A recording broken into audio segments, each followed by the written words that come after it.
Hello, and thank you for joining us here on the Neutral Zone. I am Phil Milani, joined as always by my trusty sidekick, my partner in crime. Really, the best way to describe this person is my everything. It's at Eric Dalala. Phil, this might be my favorite location yet that we've done the Neutral Zone. Yeah, this might be just the best Neutral Zone of all time. It's got to be right up there, I think. Of course, we are in West Palm Beach, Florida, at the NFL annual meeting, Eric, and we're enjoying some sunshine, a little bit of pool time after a week of hard work. That's right. We learned a lot this week, Phil. A lot of action down here. There was a lot of action. Of course, George Paton was down here. Nathaniel Hackett was down here. Get a sense of a pulse of the league, with all the national reporters down here. Get to interact with them a little bit. And I would say things are trending up for the Broncos in terms of their standing in the league. Yeah, definitely. I mean, you want to be in that group of teams that kind of has all that conversation going about them, that has that buzz. Broncos haven't had that in a long time, Phil. They're kind of back in that conversation, and it's just nice to hear some of these national guys talk about the Broncos' Super Bowl chances. Where do they rank in the AFC? Nothing's guaranteed. George Paton said that a lot this week, but you're at least in the mix. Yeah, exactly. And we'll play an interview maybe with Adam Schefter. We heard from him. You talked to Adam Schefter? Yeah, we talked to Adam Schefter. We'll play that, and maybe you get to hear what he thinks about the team and where the Broncos are. I did ask him, Eric, if the Broncos were the most improved team in the NFL. He said no. He said, I would not say that. He deflected. Yes. That would have been a strong statement, Eric. He's a pro. He did say some nice things about Russell Wilson, though. He did. So we'll play that interview maybe in a little bit here. We also sat down with George Paton, Nathaniel Hackett. We could play those interviews too. What do you think? Well, we got a lot. We did get a lot of content down here. It was a good week. We like to work hard. We work hard, play hard. Yes, we did. And we got a great episode just talking about what we learned down here. I think maybe first we could talk about where this team is in terms of, the guys coming back April 11th. We learned that, the start of the offseason program, and just sort of where the mentality of the team is now that Russ is the quarterback. Yeah, most definitely. I think the big thing is that Russell has this obsession with winning. And we've heard George Paton talk about that a lot, but we continue to hear it down here at the annual meeting. And I think that kind of permeates throughout the building. We've already seen Russell hold these throwing sessions, first with guys like Cortland Sutton, Tim Patrick, Albert O, and then a separate one with Jerry Jeudy. Phil, this guy just kind of gets it. Yeah, that was it. It was kind of dark. There was a storm. Maybe there was a storm. It was dramatic. It was dramatic, and it didn't matter. No. They were out there throwing. That's how you get better. And I was interested in hearing about, obviously Russell's on this team. What is this offense going to look like? One of the things that interested me most, Phil, was them saying, we wanted Russell so badly because when we played against him, we had no chance. George Paton said, I never beat the guy, and I thought he was being a little bit, over dramatic or maybe exaggerating a little bit. No, the Minnesota Vikings, when George Paton was there 0-7 against Russell Wilson. Nathaniel Hackett had a little bit of success, but he said, you're going to be up 14 points with 2 minutes to go. You're not comfortable, and so they went and got that guy. And now, Phil, he's got a chance to elevate everybody around him because we've seen what Cortland Sutton can do in 2019 with Joe Flacco, Brandon Allen, Drew Lock. We've seen what Tim Patrick can do at times. We've seen what Jerry Jeudy can do in flashes, but they've never had this sort of guy, Phil. And I think the wide receiver is one of those positions in particular. You're dependent on the quarterback, of course, and his level of play, I think, could raise Sutton, Jeudy in particular, to a point where now you're talking about those guys like a DK Metcalf, or maybe you're talking about Jeudy like a Devontae Adams. I mean, that's how much of an impact he can make. Yeah, and I mean, they're already building that chemistry, already getting it going. You got to be excited about, that, and then also, like you mentioned, what this untapped potential is with some of these offensive weapons. So we'll talk about where the team is right now, and then we'll also talk about, the draft is coming up very quickly here. About a month away now, huh? Yep. I mean, it really sneaks up on you. The Broncos will start doing some top 30 visits, or already underway as we're recording this. And I don't know. It seems like things are still on the table. Of course, the Broncos not picking a 9 anymore, but there are still all the options left on the table. Yeah, George Paton sounds like he still has the flexibility he wants to potentially get something done. So Yeah. can't just turn the draft off for 2 days. No. I was going to be at home. Yeah, I was going to be hanging out. Relaxing, Yeah, Maybe not. Enjoying a nice Breckenridge beverage or something like that. Oh, yeah. Thursday night. So, and then, the last thing that occurred here at the NFL annual meeting was, of course, the owners' meeting, trying to make the game better, trying to improve things. We heard from Roger Goodell this week on Tuesday here, and the owners agreeing to change the overtime rules for the postseason only. Now each team will get a possession.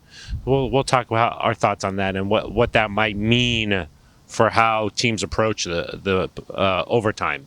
Yeah, definitely. Maybe some unintended consequences there. Yeah, you sort of think about things and strategy, and I think it's a good move. But we'll maybe dive into some stuff that you haven't thought about. You just think, okay, it's good, but there's some nuance there. So, yeah, most definitely. Should be a nice little show, Eric. Let's get it going. You think it's okay to hang out at a pool and just talk Broncos? I mean, that's okay, so right? far, we've got some people wanting to join us, I think. Maybe they're going to come over. Yeah.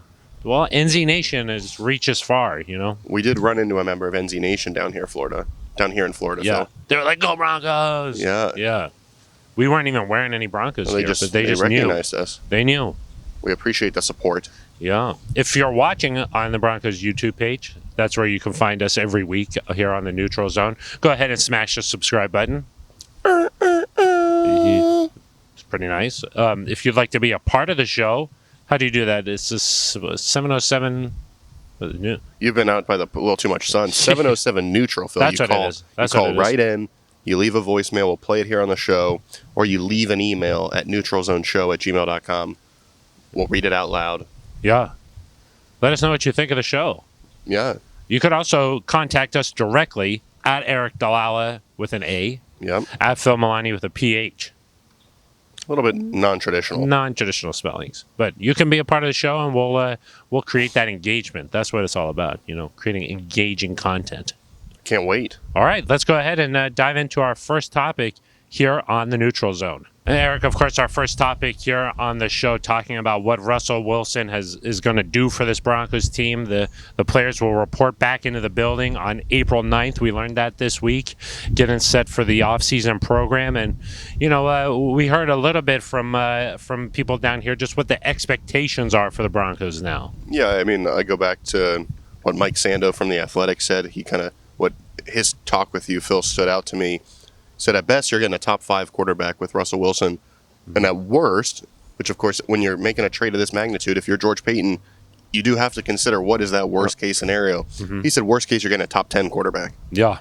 And in my eyes, once you have a guy that's kind of in this elite tier, and I've talked about this a few times, but once you have a guy in this elite tier, you're just kind of in the mix. Like it doesn't necessarily matter in my mind if Russell Wilson is quite as good as Patrick Mahomes, because on any given day, he's talented enough to play well enough to beat Patrick Mahomes, and he brings the Broncos roster to a point where they can compete with the Chiefs, compete with the Chargers, compete with the Bills.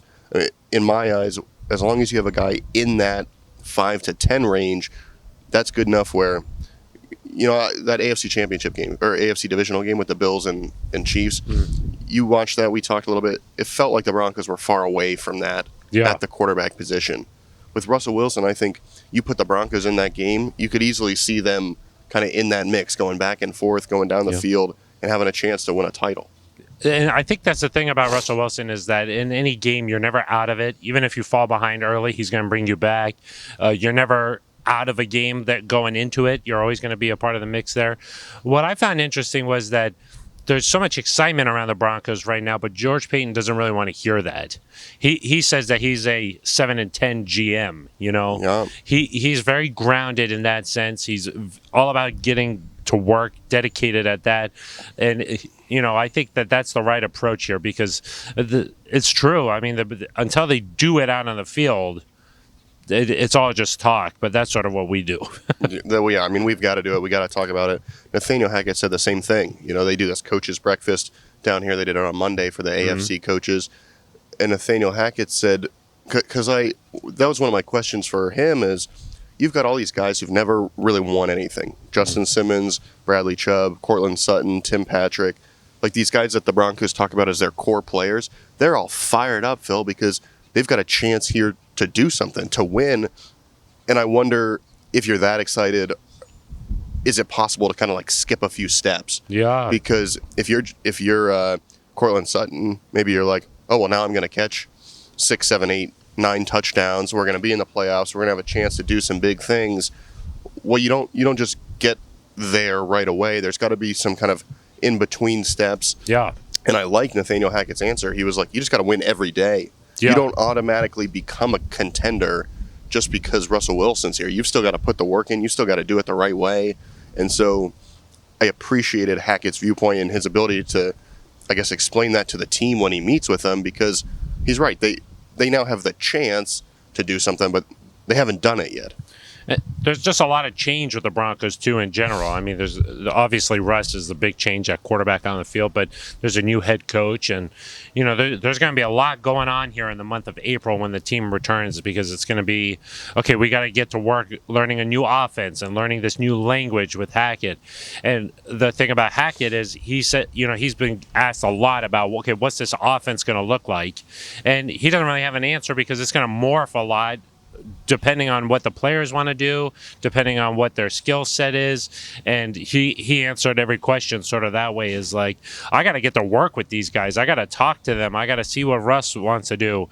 You know, of course, Russell Wilson likes to throw the ball down the field. So that's obviously going to be a part of this offense. But, right. The zone blocking scheme, you know, the Broncos adding Billy Turner this week, you know, there's just a lot going to be going on that they really need to cram into a very busy offseason program. Yeah, and the way the division is around them, Phil, we talked to some people who said the Broncos could finish first, they could finish last, you know, the Chiefs could finish first, the Chiefs could finish last.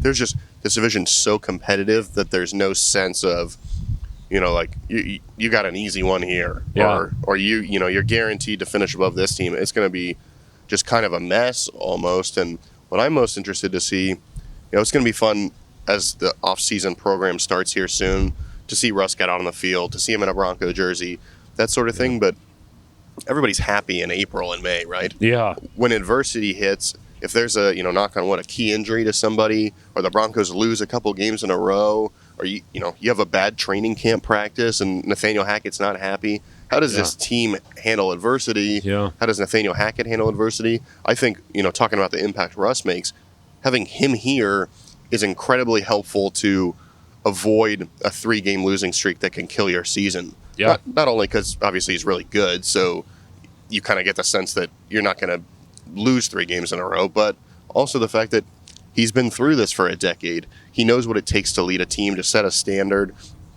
He obviously has one losing season in his career. That was last year, and he went 6-8 with a messed up finger. Yeah. I mean, I think the other thing that maybe we haven't really talked about too much is that, like, for so long since Peyton Manning retired, the Broncos' leadership has come from, like, Von Miller. You know, he's like that voice that's like, hey, when things aren't going well, he's the one who, you know, speaks up in the media or kind of wants to set the tone for the next thing. It's a little different when it's your quarterback and the guy is like a proven winner. He's a 9-time Pro Bowler. When Russell Wilson says something, everybody's going to listen, you know. And how many times did we see when Peyton Manning was out of practice, something wasn't going right, and he would just really get on a guy, you know. The Broncos have been missing that element for a while now. So just to have a guy like Russ where you say, that's not how we do this. This is not the way we're going to execute things. This is not precise enough. You know, that's going to make a big difference, I think, for this Broncos team. Yeah, and I notice you talk about Russ's impact, him setting the standard. There's a lot of talk about Jerry Jeudy not being at that first throwing session with Cortland Sutton and Tim Patrick. A lot of different ways to handle that afterward. People are like, where's Jerry Jeudy? Where's Jerry Jeudy? Judy obviously goes on social media, sends some tweets, the emojis. We talked about it last time. Russell handled that, Phil, in a way that was very subtle, but it showed leadership. He didn't, he waited a few days, and then I'm sure he's texting Jerry privately like, "Oh, it's fine that you're not there." Yeah. But he then puts out a video of him working with Judy, and it just lets everybody know, oh, okay, Jerry Jeudy is doing work. And in that moment, it seems like just a tweet, but Russell's sending a message there to Jerry Jeudy. I got your back. I'm going to take care of you. Sends a message to Jerry's teammates. Hey, I'm not going to let people mess with you. It's very subtle, but it's something that I don't think over the last few years we would have seen from the quarterback position, just because they didn't have that level of gravitas. Like our old friend Trevor Siemian, for example, Phil, now with Chicago. Shout out to Trevor. A little early for a shout out. Well, yeah. A little early, but yeah, it's acceptable. But like Trevor doing a tweet like that about who was here back in the day, Benny Fowler. Yeah, it doesn't carry the same. It wouldn't do the same thing. And I think Russ recognizes the power of his brand. Yeah. He recognizes kind of the weight that the social media holds. And that's just a very small example, but I think the way he's been described is like Peyton Manning, just in terms of being aware of everything, being in control of everything. Yeah. Being just no detail is too small, Phil, to kind of go unturned. And just the fact that they got together on the field and they're already starting to work. So, like, that's an added bonus. But, yes, from a public persona. That was one of one I saw. From a teammate building. Yeah. Well, I think there was a couple throws there, wasn't there? Oh, I thought it was just one. No, I think there's a couple. You sure it didn't just loop? Well, it was very dark, so maybe I couldn't really tell what was going on, just because there was so much darkness. You got to turn the screen brightness up. That could have been what it was. Yeah. And I was sitting outside in the sun. I was like, I can't really see what's going on. You had the sunnies on. What I mean? Yeah, and then I had my sunglasses on. I hope NZ Nation's okay that I'm wearing sunglasses. It's just kind of fits the vibe. I feel like we're family. I don't have the sunglasses on, but yes, that's true. No. Oh, I thought you'd have the transition lenses, Or maybe the ones that go up and then back down, Yeah. Those are kind of popular in my generation. Yeah, my parents' generation, your generation. Not so much your generation, though. Yeah. They are nice. I mean, it's convenient to have the flip. It's great. Yeah. Somebody means business when they have those. I do have prescription sunglasses, but it is kind of a pain sometimes to have to, put this one down, put this one on. Of course. It's kind of, I don't know. Would you say dorky? I'm cumbersome. Not sure. Would you say, I wouldn't. That's a very nice shirt. I like that. Thank you very much. It's kind of for those of you not watching. You should log on immediately. It's a nice linen shirt. We love a good linen shirt. It's Florida, that's what I try to pack accordingly. Yeah. But you think it would have been okay to interview the guys with this or no? We like to step it up a notch. Yeah, we go over at the lovely Breakers Resort. Yeah.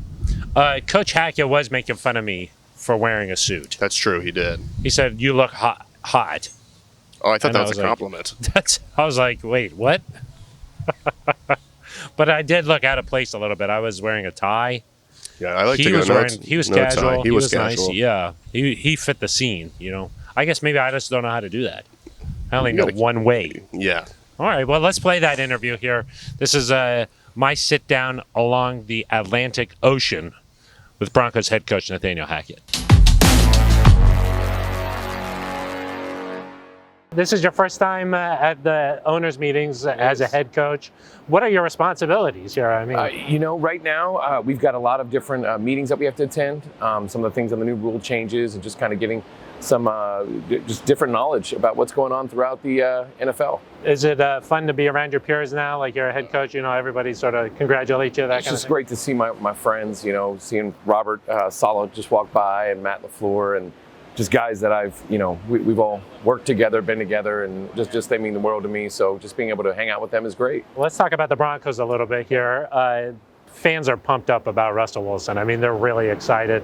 Has it settled down now? Is it reality now? Yeah, I think that it's so exciting to have a guy like him, not only because of the player that he is, but the person he is. So I think that all these things are so exciting, and just happy to get to know him even more, and slowly, pretty soon, I think in about a week or two, get all those guys in the building. Yeah, when you interviewed for the job here, I'm sure quarterback came up. Was there an idea that this might be a possibility coming up? I think that throughout the interview process and talking with George, I think everything was up in the air. There were some good players that were there at the time, and we talked about everything, and I think that that's kind of how you have to do it. You have to look and see how everything changes, the climate changes, and what becomes available. And it just happened that this ended up working out great for us. A 9-time Pro Bowler. It's not often changes teams right in the middle of his career like this. What do you think Russ will do for the building? I mean, just having a guy like that, a Super Bowl winner, what does he do for the culture? I would say just his intensity, his love for the game shows and shines out from within him, and I just. It just kind of just his demeanor. I mean, it's about winning, and I've heard George say it a couple times. His obsession with winning, and I think I look at it from a coach's standpoint. Coaches, we stay in there, we keep working, we want to do more, and we don't have the opportunity to play. So you're always hoping you can get a player that's the same obsession that we have, and I would say that he's got that. So I think it's just that intensity, that excitement for the game is something that he's going to bring the minute he walks in. He already got the players all together and everything. I mean, do you like seeing that kind of a leadership? I mean, I think, I've always believed that coaching-led teams are good teams, player-led teams are great teams. And so I think that's so important, and watching him doing that just shows that we're on the right track. Not bad to go from Aaron Rodgers to Russell Wilson, huh? No doubt. I mean, two great quarterbacks. Different, very, very different. I think that's the fun thing about this game. What do you think that Russ is like out on the field? I mean, how is he different? His ability to extend the plays, his ability to accurately throw the football is awesome. And just, again, his intelligence, his ability to get in and out of good plays is going to be awesome to watch and experience. And so he just brings so much. Do you think he'll be tough to coach in the sense that he demands a lot out of his coaches and always wants to know why? Why are we doing this? Why? Do you think? I don't think it's necessarily tough. I think it's great. Yeah. I think it's great conversation. I mean, I think that as a coach, you always have a why, and you always want to prove that why, and you want to talk about that. Just like those will be the conversations with him. If he has something that he's interested in or he wants to do, as long as he's got a why, then let's do it. I mean, I think every single thing that we do, everybody's got to have that great communication. That's what we got to create with him. And I know that's something you've talked about when you've been asked about, okay, what kind of offense are you going to run? You say you put the players in the best position to succeed for their skill set. What do you think that means for a guy like Russ? Well, I think, right now, before I say anything specific, it's about us getting together once we get here on April 11th, start getting to know each other, watching him learn, watching the different things that he does. And after watching all of his tape from the past couple years, now you want to get him in the building, like I said, and get to know him and see what that is for him. And that's when we'll start developing it even and making it, kind of toning it down and getting it real tight. Talking about when the players come back, April 11th, what is your message going to be to the team? Hey, let's get in this building and let's get to work. I mean, it's time to win and win a lot. Do you have to do something because you're new as a head coach there? I mean, do you say something like, hey, this is how things are going to be? You establish sort of a standard, anything like that? I think as you go and they start getting to know me, they understand the just kind of those standards that we're going to set. And our job as coaches is to hold them accountable to that standard. So we'll show it to them and let them come in here and get ready to rock and roll. Are you guys ready for them to come back? I mean, you're fired up? If they could come in right now, I'd be fired up for it. I'd want them to come in. I mean, that's why we do this. We do this to coach football and coach these players. And, I'm honored to be able to be in front of them and talk with them. And I can't wait for them to get back. I just have a couple more questions for you here. Working with George, you guys got a little bit of a different personality. I mean, he's a little more calm, mellow, soft-spoken. I'm a hugger. He's not. It goes back. Yeah. You think you complement each other well then? Or? No, I think we really do. In the end, regardless of what your personality is, it's about communication.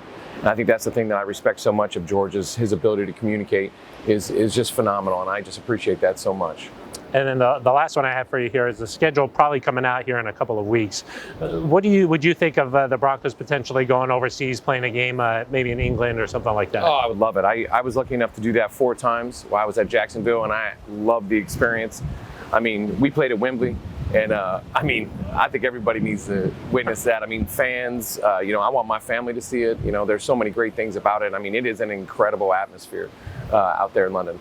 Good for the Broncos brand, of course. You embrace the culture if you go over there? Or without a doubt. I just love it over there. We'd go down and there was a pub we'd always go hang out at, and just kind of being there and just so much history. It's unbelievable. Awesome. Well, Coach, I hope that you enjoy your time here. The weather. I mean, it's a pretty nice backdrop. Yeah, right? This is pretty sweet. This is pretty sweet. Thanks, Coach. I appreciate your time. No doubt.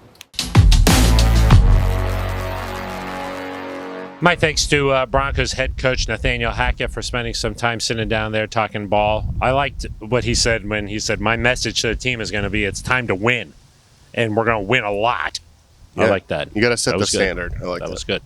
So let's move on and talk about our second topic here, Eric, and that is the draft coming up here in a couple of weeks.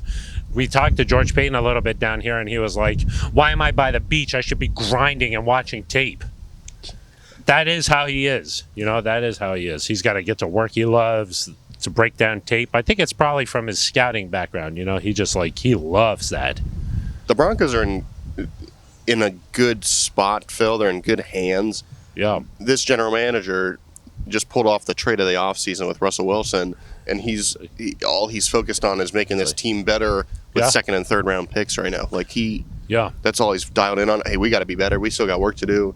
The attitude is like a never-ending quest to just be better. Yeah, and he's very competitive. If you're a Broncos fan, I know people hear from George a few times a year. Like the nature of the GM position is you don't hear from them as much as the head coach. But we see George a lot. We see him grinding, and I can't express it enough how fortunate the Broncos are to have this guy. Yeah. And, he is right that the Broncos still have a lot of picks. George, of course, likes to trade picks. He thinks that maybe they'll acquire some over the course of the draft here. And let's just talk about here what the Broncos are looking at. He said that he likes the edge rushers in this class. The Broncos could use another edge rusher maybe, so that could fit up there. But my takeaway was that he's not looking at maybe the top guys in this draft because of the trade, but he is open to maybe trading back into the back end of the first round if there's a right player there. And it's good to have all those options on the table. Oh yeah, definitely. I mean, the Broncos still have 9 picks. George always says he likes to get to 10. Yeah, because he likes a lot of darts to throw. Yeah, most teams hit on 4 to 5 picks. If you hit on 6 or 7, last year I think the Broncos had 9 guys contribute from a 10-person draft class. It's really good. You can't expect that every year, but no. So we know he wants those darts. So if you think about where they are now, end of the second, 2 third-round picks, 2 kind of mid-4th-round picks. Maybe you can take a 4th-round pick and a 3rd and move up a little bit, but I wouldn't expect him to kind of sell everything to go up to 25. Now, if a player starts falling and somebody gets to 40 and maybe you say, I'm going to take 64, I'm going to take a 3rd. Maybe it's worth it. But I would be shocked if he's not in that 9 to 10 pick range, because you also want to build out your team with guys on rookie contracts. So it's important to have those players in the building.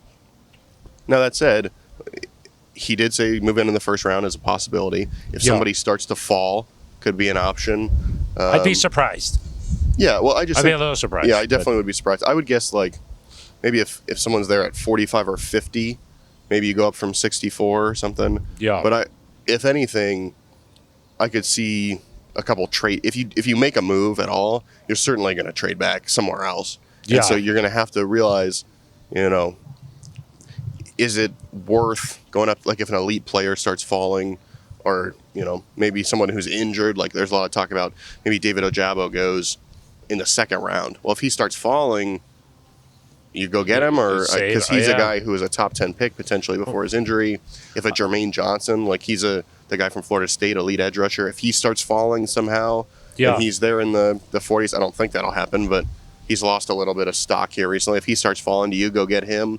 Because it's all about, can you get an impact player? Yeah, I was going to say, maybe one of the interesting things to pay attention to the strategy here is, on one hand, you've made this big trade for Russell Wilson, and now you've opened up this window where maybe you're going to be a Super Bowl contender here. So do you want to try and move up and take a guy who's going to make an impact right away? Maybe you get 2 guys that are going to play this season that you're going to count on to make that push. Or do you say, look, we've got Russell Wilson. We think that there's going to be a 10-year window here. We've got to continue to just build a foundation, a solid base here for the Broncos, and we want to win and continue to win. And we're not putting all our eggs in one basket. So we still need to address positions, and we want to build this team through the draft. That's going to be an interesting strategy, because we heard last year how much George Paton talked about, hey, the way that you build sustainable success in the NFL is through the draft. Yeah, and I think that, because I asked George that, this isn't a 1-year, 2-year title window. I don't know if it's quite 10, but let's split the difference and say it's 5 or 6 years. You can't just go out and be reckless, because then you're going to ruin the other years, and you're going to get to a point where, now Russ has no talent around him. And so I think George is aware of that. He's always said the draft is the lifeblood of your organization. Yeah.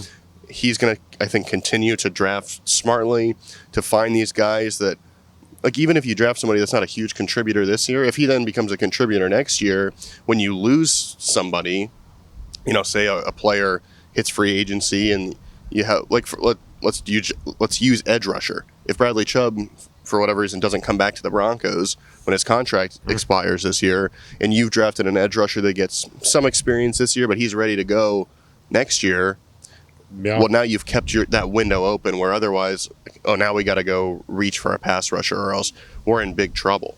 And I think the smart teams that do this really well is you see them build that foundation in the draft, and then free agency, they like select kind of those top-notch players to come in and fill in around them. Yeah.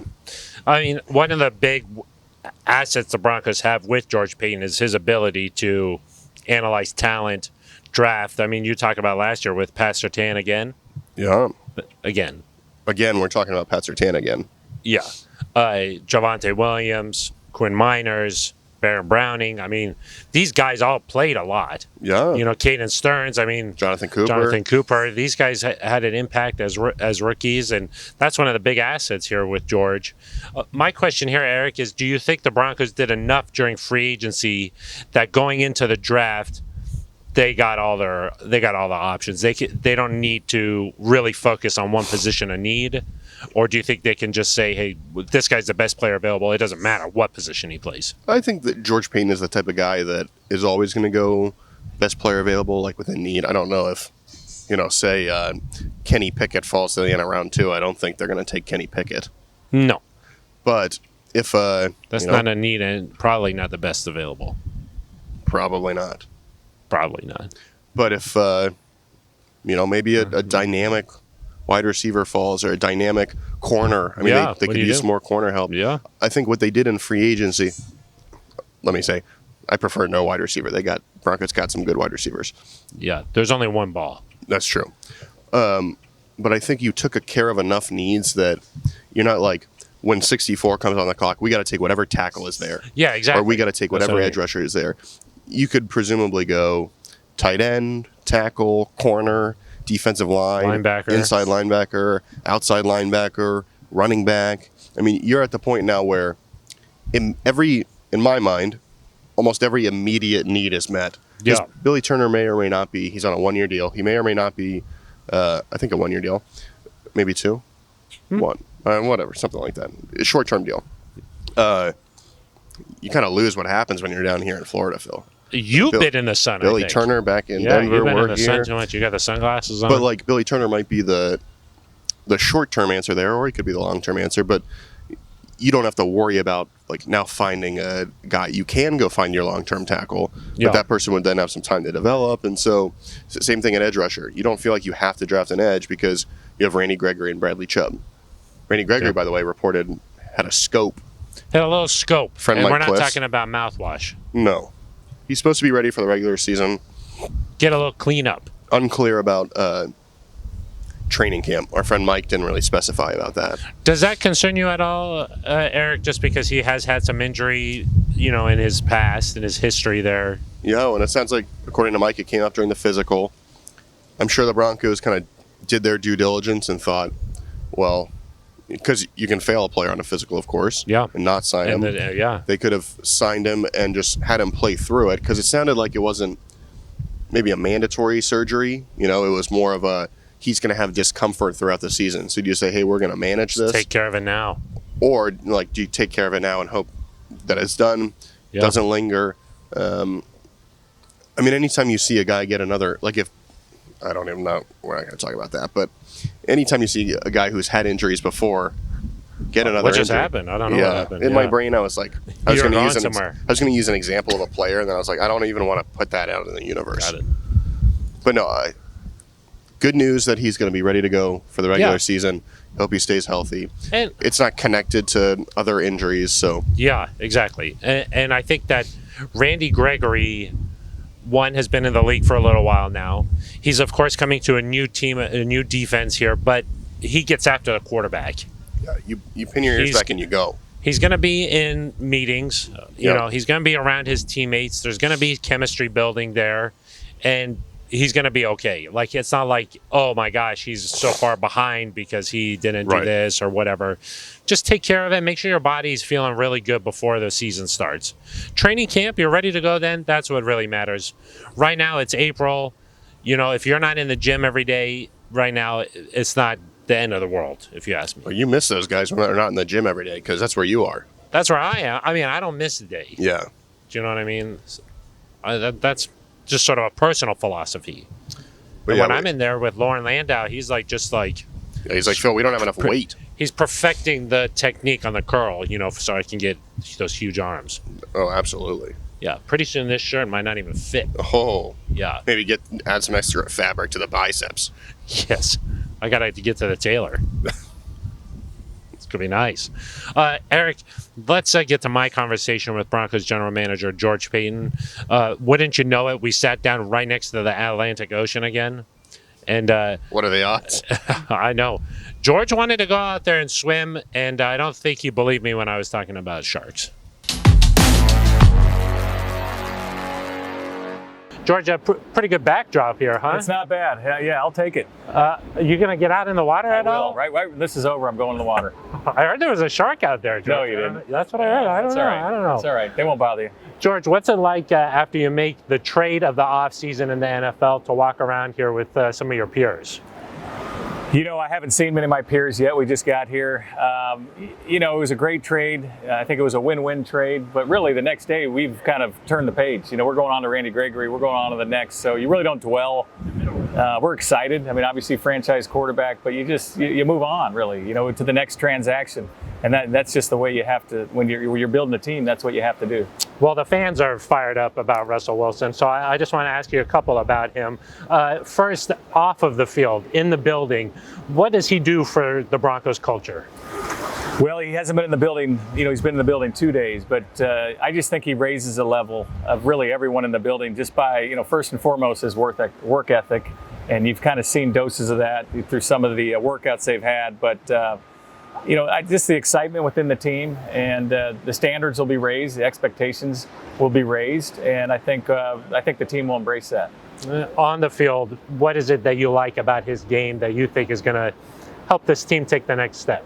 Well, first and foremost, he wins. You know, he wins. He's won a lot of games. I think the most games of any quarterback their first 10 years in the league. So he's a winner, but he can beat you in so many different ways. You know, he's athletic. He's got one of the better arms, accuracy, the deep ball.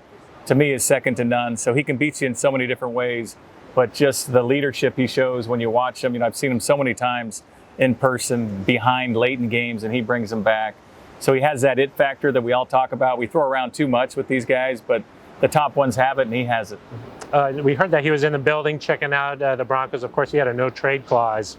How did you sell him on the team?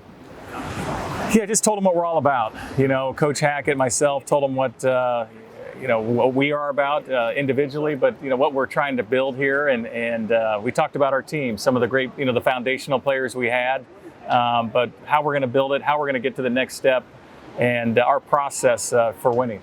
Heading into this offseason, did you feel like this team might just be quarterback away from getting to where you want to be? You know, you never want to. No team, I don't think, is a player away. I don't. But this sure helps when you get a franchise quarterback, and I think this team is it's a young team that can use a veteran quarterback to come and take us to the next level. So I feel really good about the match, our team. I think the team is ready to go. The team is ready to win. They haven't figured out how to win. I think Russ will help with that. Just because of the experience, sometimes you just got to learn how to win, how to close out games? I think so. A lot of our guys haven't won. You know, they've been here their whole career and they haven't won. And you bring in guys like Russ, who's won. Randy Gregory went to the playoffs. Williams have gone to the playoffs. So you're bringing in some veteran guys, and they've all won. You know, at their specific teams. What was your strategy in trying to get Russell from Seattle? Because we heard some reports, you know, like, hey, Seattle was saying that they're not taking any calls. How did you approach the whole situation? You know, you hear things on all these quarterbacks, so you're kind of just you're listening, and until they called, we didn't really know they were serious about trading them. And then, you know, I got a call from their GM, John Schneider, and he sounded serious, and so then then that was our number one priority for the whole offseason, is try to get this trade done. Okay, I'll turn the page from Russell now. Okay, you had to give up a lot to get him, of course. No first-round pick this year. How did that change your approach for the next couple of months? Or for, I guess, the next month. Right, now. it really doesn't change the approach. I mean, we'll focus on a different part of the draft. We're not going to focus on number 9, but it's a long draft. We still have 9 picks. We have 3 in the top 100. 5 in the top 111, I think. So we have a lot of picks. So it really doesn't change our process. It just changes, where we're picking, obviously. So we'll focus on, that second round, that because we could trade up. So you really have to focus on the late first as well. Yeah, I was going to say, do you keep that as an option? Yeah, you keep it. I talk about flexibility a lot. We still have flexibility. We have 9 picks. And so we can move up, we can move back, we can trade picks for next year because we're low next, in 2023. And so we can do, whatever we want. Our process remains the same, and we like a lot of picks. And I think we have 9. I think we'll have 10 by the end of it, and looking forward to it. So you don't take Thursday off, huh? You don't just. No, we're not going to take Thursday off. We may send some of the coaches home, but you never know, especially late in the first. You never know what's going to happen. Well, we know that you like to break down film and really get after these guys. Do you still feel like, even though you don't have the first round picks, that you can still build a foundation of this team? Yes, we feel we have a foundation. We wouldn't have done this trade if we thought we were going to take a step back. Like I've said, the Von Miller trade really kind of set us up to continue to build our foundation, at the same time going and making a big trade to get a quarterback. So we feel 9 picks. It's a good draft. I think it's a deep draft, especially in those middle rounds. So we think we can make some hay and continue to upgrade our football team. You talk about the foundation in place, making the trade. Then what is the expectation for the season? That's something we need to improve. We need to get better within our division, more competitive within our division. We need to be better at home, and we need to take that next step that we haven't taken. And that starts April 11th, and we're going to work hard every day. It's a process, and to get to where we need to go. You're very honest about that. I mean, is that just sort of like your beliefs and like, hey, like we haven't done anything the last 6 years? Yeah, we haven't, and we won 7 games last year. So really, I don't know. Our expectations in the building are high, but until we do it, does us no good to talk about it. Got to be about it. Got to be about it, no doubt, Phil. That's a good one. It's been a crazy offseason around the NFL. I mean, did you anticipate like maybe something like this might be around the horizon here? I mean, you never anticipate this. We knew we were what we wanted to do. It's hard to predict what other teams are going to do, but it's been amazing. I think it's been fun. It's been exciting for the league, the fans, and the teams themselves. And so we'll see how it goes moving forward. How do you avoid getting into like an arms race with some of these? I mean, you see, okay, they get Chandler Jones, you got to get Randy Gregory. I know it doesn't work like that, but how do you avoid that? Well, you just focus on your team and what you need. And you're not emotional, you're not reactionary. If you have a process, you stick to it and you make the best decisions. Okay, just a couple more for you here. We're at the owners' meetings. The Broncos are up for sale.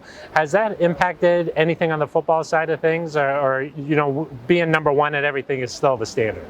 Yeah, I mean, we have so many things to worry about. We had to hire a head coach. We had to get a quarterback. We had to a lot of things. Free agency, all the additions we made. We have to worry about building this team and let Joe Ellis and the trustees. They're going to take care of that. And we have to win. We have to do our job, and that's our number one priority. We're really excited for the leadership that's going to come in, and we'll embrace that obviously when they come to a decision and look forward to it. But right now we have so much on our plate, Phil, that we can't worry about those things. Obviously, you're working very closely with Nathaniel Hackett.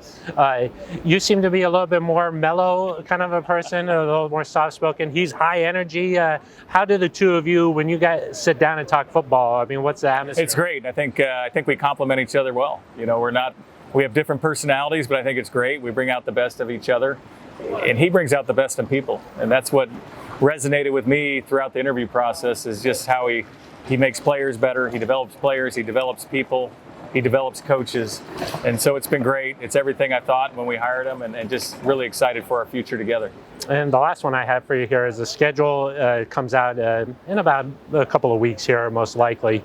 The possibility of maybe playing a game overseas. Is that something that you would be excited about? Yes, that'd be great. I mean, I've done it 2 times when I was with the Vikings, and I think it's a great opportunity for our brand, for our football team. It's always good, I think, to get away, and it brings teams together, if you do it the right way. And so if that happens, that would be great. I look forward to it.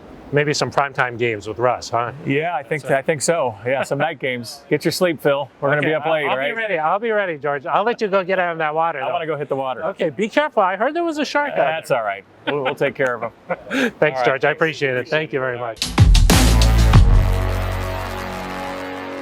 My thanks to General Manager George Paton. Enjoyed our conversation there. I had to give him a little hard time, You had a nice rapport. Yeah, I like to go back and forth with him, a little bit, and I like the edge he's got. He's got a little bit of edge, and I like that. Yeah, I appreciate that. So, Eric, let's get to our third topic of conversation here, and that is the rule for overtime.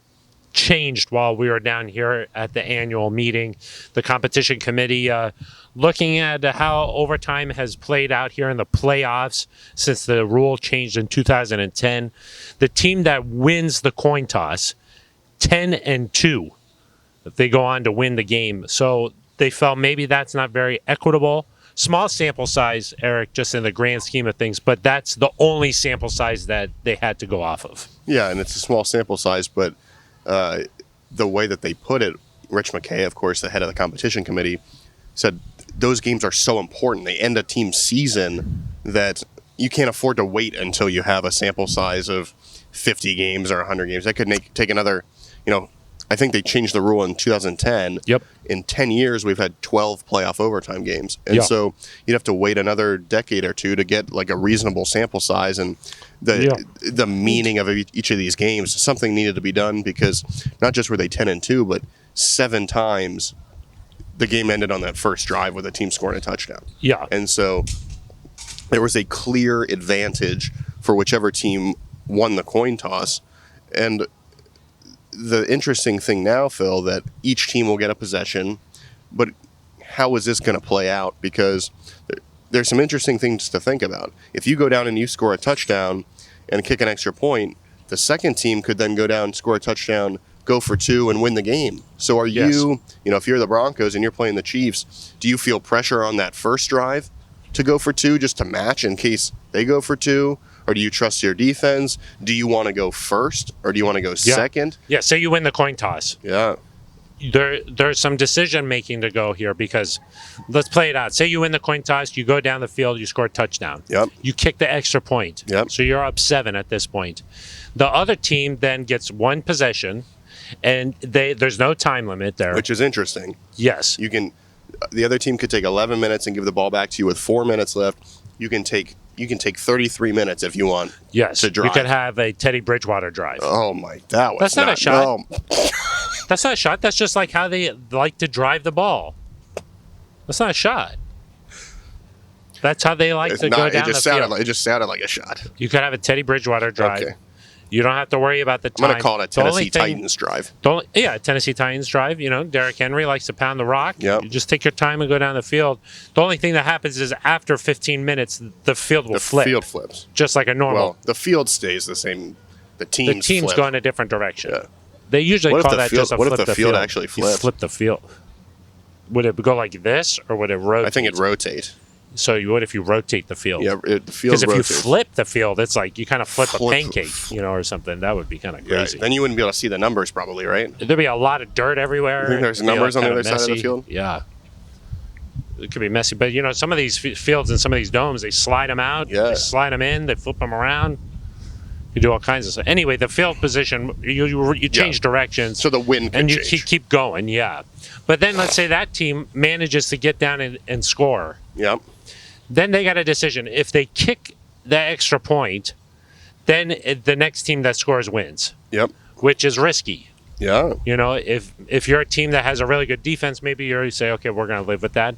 But most teams, I would say, they got 2 yards, the game's on the line, let's go for it. Yeah. Then in that case, if they get the 2-point conversion, game over, they win. So Right. then you're like, okay. So that first team has to then decide, do we that preempt what them it- by going for 2? Yeah. Would you rather be the first team to get the ball, and if you hold them, then you get your second possession first, Yeah.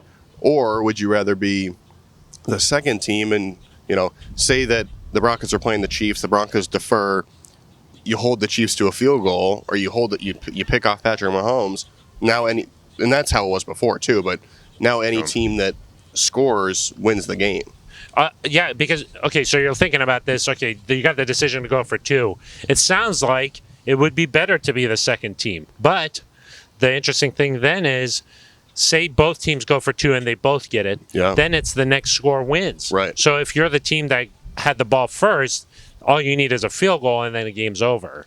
So maybe it is better to be the first team, but it'll create some interesting situations. I hope that this will come to fruition and we'll actually get to see it in action in a playoff game. Goes to overtime. I want to see how teams they handle approach it. this. Yeah, because it is interesting, but it's so rare. It's just the last couple of years, though, we've really seen this come into play. They talked about it when Rich McKay was talking to the media here in Florida. He did say that the Bills and Chiefs game, the ending of that game was so dramatic. It was probably the best playoff game in recent memory, just the way that it all came to that final moments, going back and forth. Then it goes to overtime, and boom, the game's over. They didn't really feel that was equitable.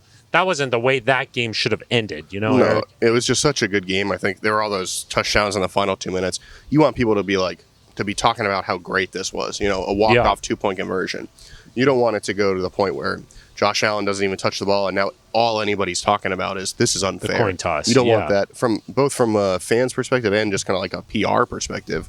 Yeah, You exactly. don't want that. You You want to the conversation to be about the game, And I think one of the big reasons they made this change, Phil, in 2010 they did you got to score a touchdown to end the game, because it used to just be a field goal and you were done. And Yeah, exactly. kind of the turning point there was the Colts played the Chargers in overtime. Peyton Manning never touched the ball. Yep. The Chargers kicked a field goal, and the game was over. Yeah. And people were like, well, don't we want Peyton Manning to have a chance to touch the ball in overtime? Yeah. And at that point, they said the field goal kickers have just gotten too good. They're kicking it from too far away. They're too consistent. Not like this, too easy to the win. 60s, Phil, where you're just like, maybe one The goes whole in thing. every now and then. It's not like college. College kickers. I mean, you could just The hash. You The could do hash like mark. make a 30-yard field goal and we'd be out there all day. That's true. They're kicking from an angle like this. They might be kicking from the sideline, I know. It's bizarre. It is bizarre. But the kickers got too good, and now he didn't quite say this, but the insinuation was, well, the quarterbacks have gotten too good now. Offenses are too good. It's easy to score. You mentioned that there were more overtime games this year. Well, it's probably in part because Patrick Mahomes and Josh Allen and Joe Burrow, those guys are all so good that you go down the field and you score a touchdown, and no matter how little time's left on the clock, you always got a chance. These teams are very competitive. They're all very closely matched, and so you had to make that change. Yeah, I mean, this has happened recently. You know, I think back to the AFC Championship game, New England and Kansas City. Patrick Mahomes doesn't touch the ball. Patriots win, and they go on to win the Super Bowl. You know, That one was fine with me. that one was okay. Well, both teams, you're like, Yeah, but at that You point, didn't want the Chiefs to win. point, it was like that's true. Brady is so far removed. Yeah. You're like, it doesn't really matter. And last year there were 2 playoff games that went to overtime. 2? I think There were was just definitely 2 AFC games. Yeah, the Chiefs back-to-back weeks went to overtime. I don't know if there were. Did that Rams was Niners there. game go to overtime? I don't think so. No, did it? okay. Yeah, I don't think so. So, I mean, there's just, you know, when there's these big moments on the line for both of these organizations, there's just so much at stake. You want this thing to finish the right way. So, and I would say, credit to the NFL that they're constantly trying to make the game better. Yeah. You know, they recognize an issue and then they're like, we need to address this, we need to talk about this, and we need to make it better. I appreciate that. And they try to think about some unintended consequences too. But Right. I think that this is going to create a situation where teams are going to have to make a decision, how aggressive they want to be, how much do they just want this thing to play out on the field. And that's a good thing. That's good for fans. Yeah, this is exciting. The more you can see these quarterbacks, the better. Yeah. Hopefully, we don't see this too much, and we might not even see it this year. But I think when we do see it, it'll be improved. Yeah. It's more equitable. I Yeah, would say. you like equitable. Equitable, and I think 10-2. That's pretty lopsided, Yeah. even though it's a small sample size. I think it's pretty lopsided. So It is. All right, let me get to my conversation with ESPN NFL insider Adam Schefter. We didn't talk about the rules committee, but I talked a lot about Russell Wilson. Adam, the Broncos making the trade of the offseason, picking up Russell Wilson. What do you think that does for expectations in Denver? What do you think it does? Super Bowl or nothing, right? It certainly boosts him. It gives him hope. Yeah. Gives him excitement. It changes the expectations for the organization. Look, it has struggled for a long time to find a quarterback, really since Peyton Manning. And after John Elway, they struggled to find one until Peyton Manning. So Elway, Manning, and now there is a worthy successor. Not to say that the other quarterbacks weren't, but obviously Russell has a chance to give this team a real chance and to be special. And so Russell says that he wants to play 10 more years in the league. It's not often that a 9-time Pro Bowler changes teams. I mean, this has been a wild offseason, huh? I would say one of the craziest, maybe the craziest NFL offseason in memory. Certainly the 2-week stretch that started with Calvin Ridley being suspended for a year on Monday, Russell Wilson being traded to Denver on Tuesday, Carson Wentz being traded to Washington Wednesday, Khalil Mack being traded to Los Angeles on Thursday, Deshaun Watson being found by a grand jury that it's not going to indict him on that Friday, Saturday, Amari Cooper to Cleveland, Sunday, Tom Brady out of retirement, Monday, free agency starts, Tuesday, Aaron Rodgers signs his deal, Keeps you busy. Wednesday, Chandler Jones to Las Vegas, and Yannick Ngakoue to Indianapolis, and Von Miller to Buffalo. Thursday, Devontae Adams to Las Vegas. Friday, Deshaun Watson to Cleveland. Other than that, it's been a very quiet offseason. That was impressive, Adam. Thank you. For the Broncos in the AFC West, I mean, where do you think they stack up there? Because the AFC West, maybe the best division in football? Well, I would say it is the best division of football. It's loaded. Every team has a chance. You could tell me and make a case for every team in that division winning the division, and I wouldn't be surprised. Denver's one of those teams, and they all have a chance, and we'll see how it shakes out, right? It's been a wild offseason, but would you say the Broncos are the most improved team in the NFL? I wouldn't say that, no. There are a lot of improved teams, and whatever you say in March or April doesn't mean very much in October or November. Let's see how the games go, but I'm sure in Denver, the Broncos fans all think that they're very improved, and they should be improved, and we'll see exactly how improved they are this year. The other big move, the Randy Gregory bringing him in. What do you think about the job that George Paton has done in Denver since taking over for John Elway?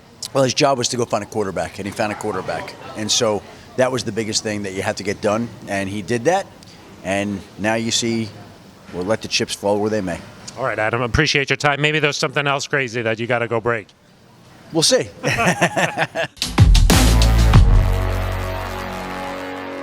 My thanks to Adam Schefter. Pretty impressive there that he was able to just 2-week stretch there, just rattle off all those names and all the moves and everything. A little bit of a trivia contest there almost. Yeah, that's like a beautiful mind. He's like, Like how many digits of pi can you recite?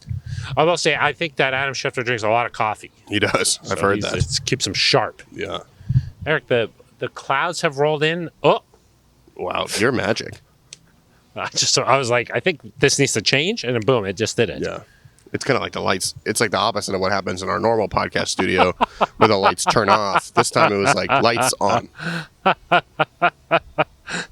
I was going to say, though, maybe it's a good time to start winding down the show a little bit. I think so. You got to get a back good to the show. pool. Yeah, exactly. And I got to reapply some sunscreen here just because the face. I like the natural bronzer, you know. Yeah, but I don't want to get any wrinkles, Eric. That's true. I mean, it's important to At just your take age, care the of fact that you the money maker. You know, it's in a your money 70s maker. and look that good is really impressive. You try to stay out of the sun, you know, and then you could look like me. Put on a lot of moisturizer. That's right. So I think it's been a pretty good show. You know, you hear from George Paton, you know, Nathaniel Hackett, Adam Schefter. It's been Not in that order, but you heard from him. Yeah, but you don't just get that kind of content anywhere. No, you got it. This is a podcast chock full of options. Maybe our friend D-Mac will even talk about it on his show. 104.3 The Fan. Yeah. Yeah. Do you think he'll talk about this? Maybe. Yeah, maybe. He's now aware that we have a podcast. It's like sort of direct competition in my eyes. That's true. A little bit, yeah. You can enjoy both. Drive time. D-Mac does a really good job. I like D-Mac. Yeah, create some good topics of conversation. Yeah. Is that your shout out then for? Yeah, I'll give a shout out to D-Mac. You want to elaborate at all? You sort of like how he gets after it a little, huh? No, I think he has generally. Sometimes it's like it goes very quickly, but I think he generally has some decent takes. He's talking about the things that fans want to hear about. Him and Tyler Columbus. He kind of picks up on certain things that other media don't. Nuance. And I think every market, Phil, I think needs a mix of like the feature writers, the hard news guys, the people like us that can give you just everything. Tremendous content all the time, and then D-Mac, who he stirs things up. I like it. Yeah, that is true. I'll just give a shout out, I guess, to everybody down here in Florida. Put on a great event. You know, the Breakers Resort. That's where it took place. Beautiful. That's a nice place. Right there on the ocean. That was nice. I enjoyed it, I think. Yeah, very nice. Shout out to them. So it was a nice event here, and I think the NFL does a good job with these types of things. Oh, of course. Anything else to talk about? I don't think so. Shout out, of course, to Liz Gerald's. Yes. It was her birthday. Rumor has it was her birthday last week. Yeah. She was not 25? down here, though, huh? I thought she would have been down here. 25? Yeah, she's ascended very fast in her career to that point. It's impressive. Yeah. Where did she go to school? Oh, that'd be like Adam Schefter saying all those things in a row. You'd be like trying to name Liz Gerald's schools. Where was Ben Swanson too down here? Was he down? Yeah. Was he down? I think he's trying to get down here. Actually, he just heard about this a little bit. He's late. On his way. He is on his way. That's he's like, what I save me heard. a spot in the cabana. Yeah, we got to get back to that cabana. Somebody's going to try and take your towels, I think. All right, well, that's going to do it, I think, for this episode. We'll be back next week talking more things, probably draft. What's up with the draft buzz? I mean, are people excited about the draft? We'll get there. Let us know what you think. Are you excited about the draft? You want to hear a lot more about the draft? I think there's still some stuff to talk about. Let us know, though. You can comment right here on the YouTube page if that's where you're watching. Smash the subscribe button while you're here. Of course. You can also leave a voicemail. Yep, 707 neutral. Let us know what you think about Eric's hair in the wind, Ooh, by the is beach. It not good? No, I think it looks good. Not good? You like this polo? Hard to pull off a QZ. I got this in Denver. It's really nice. Yeah, that is nice. It's hard to pull off a QZ in this type of weather. No. I got to get to the golf course, Phil. We got to get a summer QZ, a summer QZ over here. Yeah. Of course, if you're a part of NZ Nation, you know what we're talking about. Yeah. You can also leave an email. That's right, neutralzoneshow@gmail.com. And then also directly right on Twitter, at Eric Dalala with an A, at Phil Milani with a PH. Those are non-traditional spellings. They are. They really are. I would say. So we're going to say goodbye, though, and we'll be back next week. Until then, for Eric Dalala, I'm Phil Milani. You've been listening to The Neutral Zone.